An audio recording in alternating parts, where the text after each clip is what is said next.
Welcome. Before we begin, take a moment to ask yourself where you're watching from today, and if you value deeply researched, truth-driven historical stories that are often ignored or erased. Please subscribe and stay connected, because this story from 1891 is one of the most disturbing chapters ever recorded.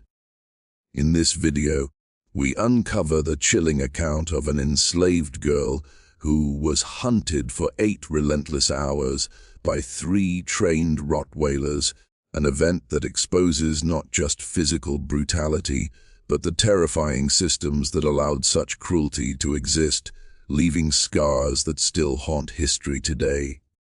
In 1891, the United States was officially decades past the end of slavery, but for millions of Black Americans, freedom existed mostly on paper. The Civil War had ended in 1865, yet the systems that replaced slavery were often just as brutal. Sharecropping, convict leasing, and debt peonage trapped families in cycles of forced labor, where escape was nearly impossible and punishment was severe. The law frequently worked against the formerly enslaved, not for them.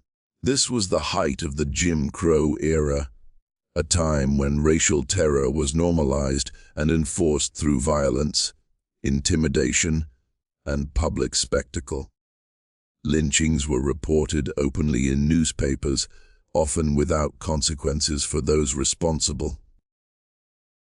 Black children and women were not spared from this cruelty. In many parts of the country, simply trying to run away from abuse was treated as a crime deserving extreme punishment. White supremacy was deeply woven into everyday life, from local courts to law enforcement. Sheriffs, landowners, and militias often acted together, using fear as a tool of control. Hunting Black individuals with dogs was not rare. It was a tactic carried over directly from slavery, designed to dehumanize and terrify, sending a clear message: escape would be met with relentless force. For young Black girls, the danger was even greater. They were vulnerable to exploitation, violence, and punishment with almost no legal protection. Their suffering rarely made headlines, and when it did, it was framed to justify the cruelty inflicted upon them.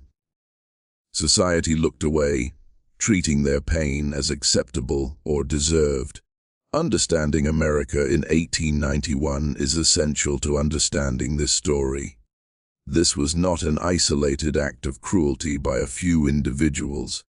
It was the product of a nation that allowed violence, racism, and silence to coexist, creating conditions where an enslaved girl could be hunted for hours and where that horror could be justified as normal. The girl at the center of this story was young, Black, and deliberately left unnamed in many historical records. That silence was not accidental.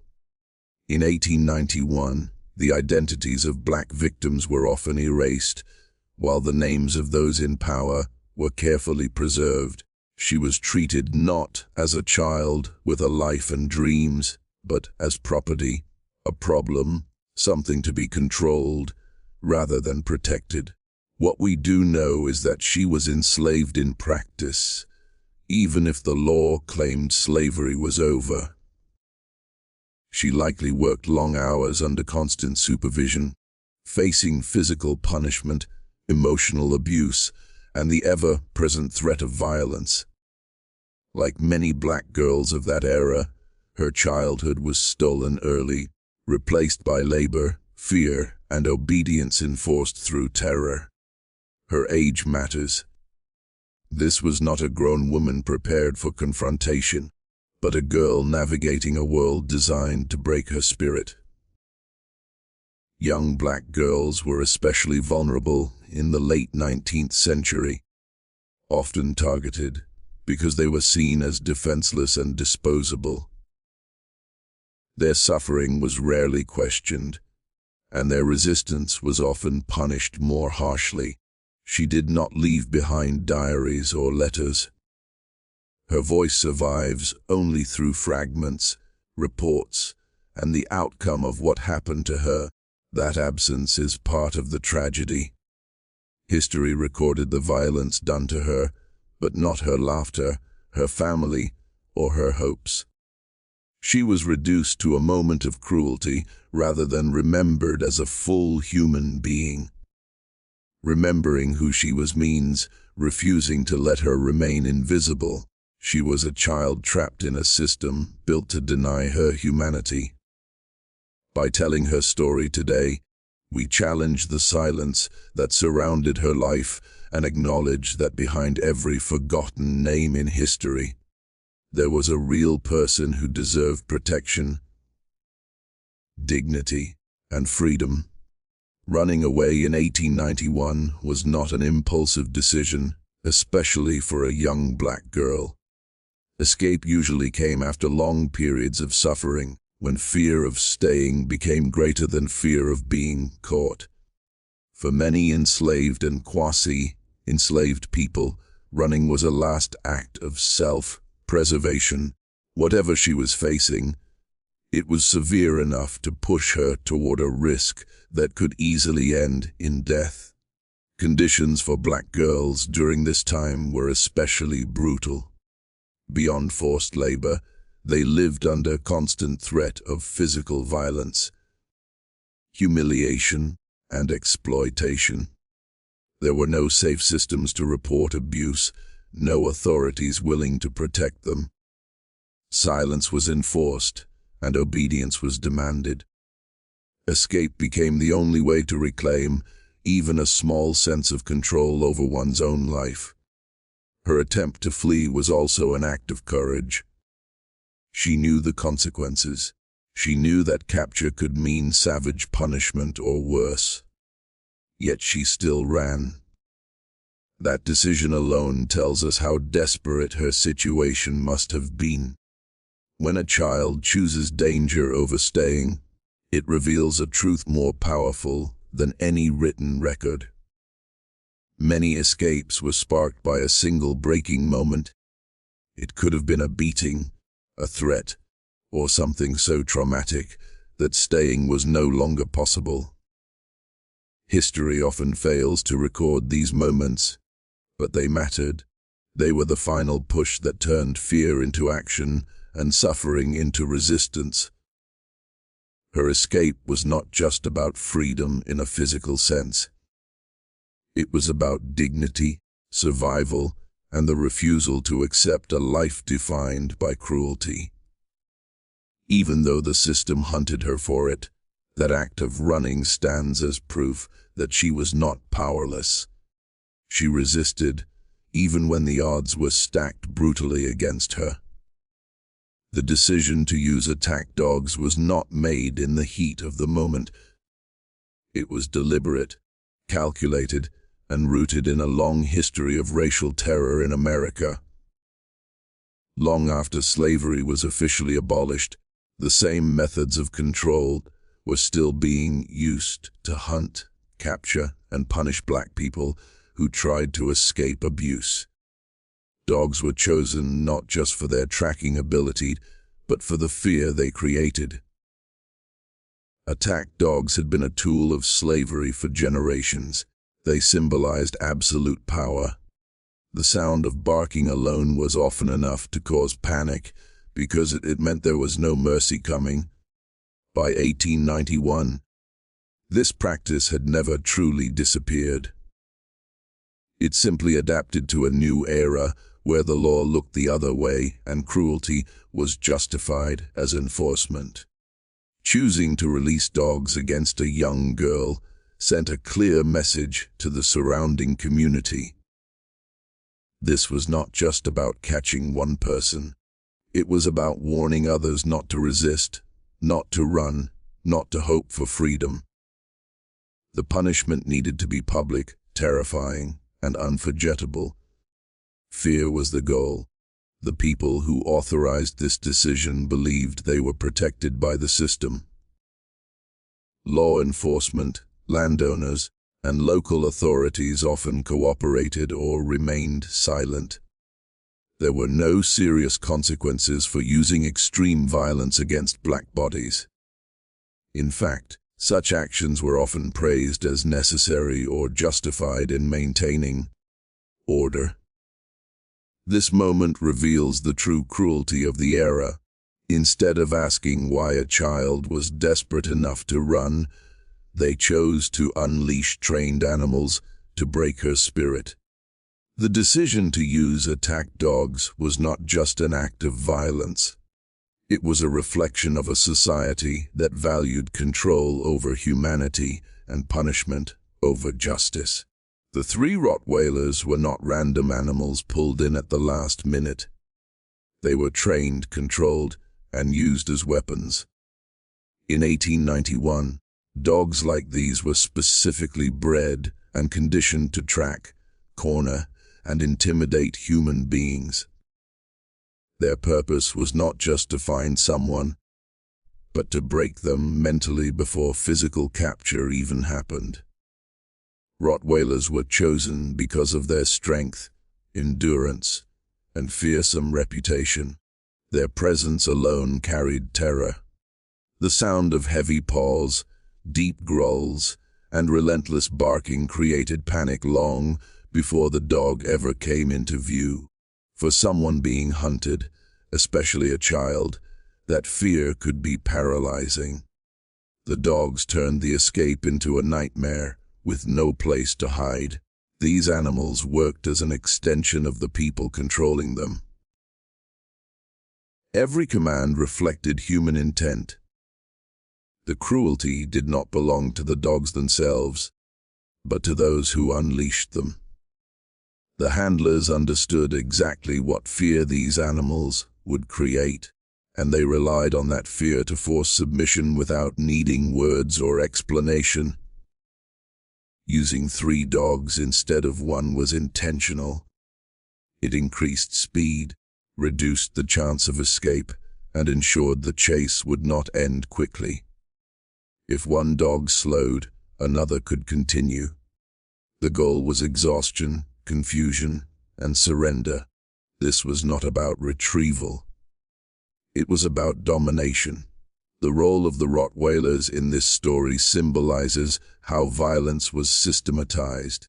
They were tools in a larger machine designed to hunt human beings. Their use shows how far society had gone in normalizing terror, turning trained animals into instruments of racial control and historical trauma that still echoes today. The hunt began with urgency and anger, not concern or restraint. Once it was discovered that the girl had escaped, the response was immediate and aggressive. There was no pause to question why she ran or what she might have been fleeing from.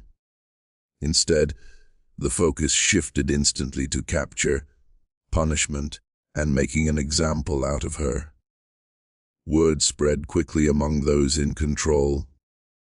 Handlers were alerted, the dogs were prepared, and a search route was established. This was not chaos. It was organized. Trails were examined, directions guessed, and the dogs were released with purpose. The land itself became part of the trap, with fields, woods, and paths turned into hunting grounds. As the dogs picked up her scent, the chase officially began. Barking cut through the silence, echoing across the area and signaling that there would be no easy escape. For the girl, every sound meant danger was closing in. Every minute that passed increased fear, exhaustion, and desperation. The hunt was not hidden. People knew what was happening. Some watched from a distance, others heard the dogs and understood exactly what it meant. Silence from bystanders became part of the violence. No one stepped in. No one stopped it. The hunt continued unchecked, fueled by acceptance and fear. This moment marks the shift from escape to survival. What began as a desperate attempt to flee turned into a calculated pursuit designed to strip her of hope. The way the hunt began reveals how normalized such brutality was, where hunting a child was treated as routine rather than a crime. The most devastating part of the hunt was not just the physical danger, but the psychological terror that unfolded minute by minute. Being chased meant never knowing how close the dogs were, only hearing them grow louder or suddenly fall silent. That uncertainty alone was enough to shatter the nerves, especially for a young girl running on fear and instinct. Every sound became a threat. Rustling leaves, snapping branches, distant voices, or barking carried the same message: they were still coming. The mind had no rest. Panic set in, making it harder to think clearly, harder to choose the right path, and harder to keep going. Fear drained energy faster than exhaustion ever could. The chase also stripped away any sense of time. Minutes felt like hours. Hours felt endless. With no safe place to hide and no one to trust, isolation became overwhelming. The psychological weight of knowing capture could bring brutal punishment created a constant state of terror that followed her with every step. This kind of fear was intentional. The hunt was designed to break the spirit before the body ever gave out.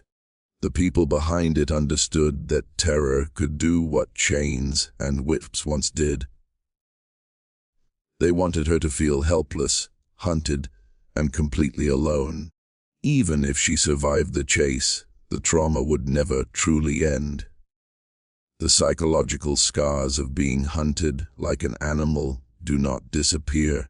This moment shows that the violence of 1891 was not only physical, it was mental warfare, leaving damage that echoed far beyond the 8-hour pursuit and into history itself.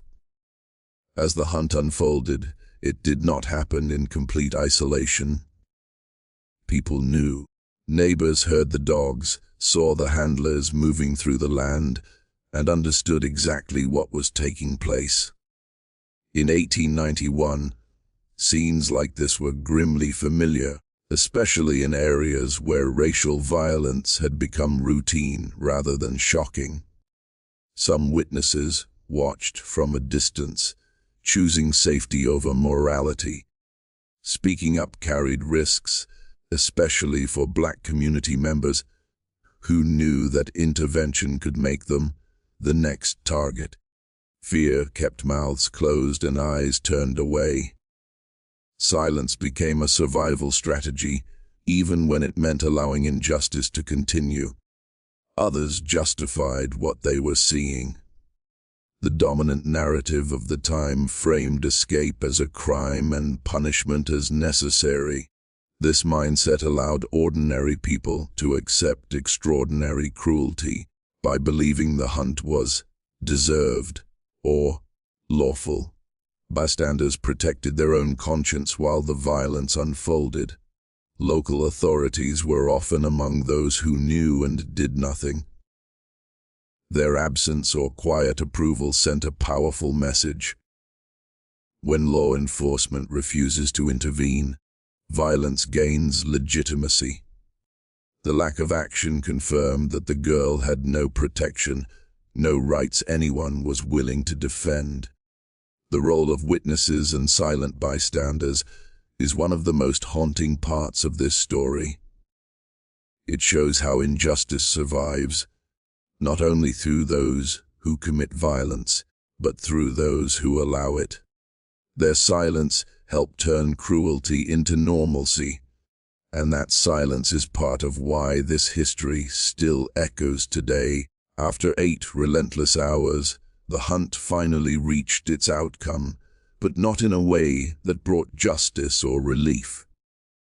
By this point, the girl was likely exhausted beyond comprehension.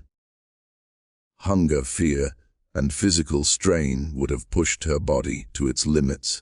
8 hours of being hunted is not just a chase, it is prolonged torture. When the pursuit ended, it became clear that the goal had never been rescue or safety. The outcome was about control. Whether she was cornered, captured, or forced to collapse from exhaustion, the message was the same. Resistance would be crushed completely. The length of the hunt itself was part of the punishment. For those involved in the chase, the outcome was treated as a success. There was no public outrage, no urgent investigation, no accountability. The system worked exactly as it was designed to.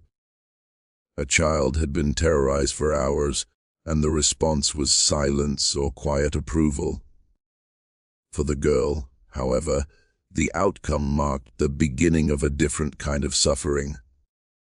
Even if her body survived, the trauma would follow her forever. Being hunted like an animal leaves wounds that do not heal with time. Nightmares, fear, and silence often became lifelong companions for survivors of such violence.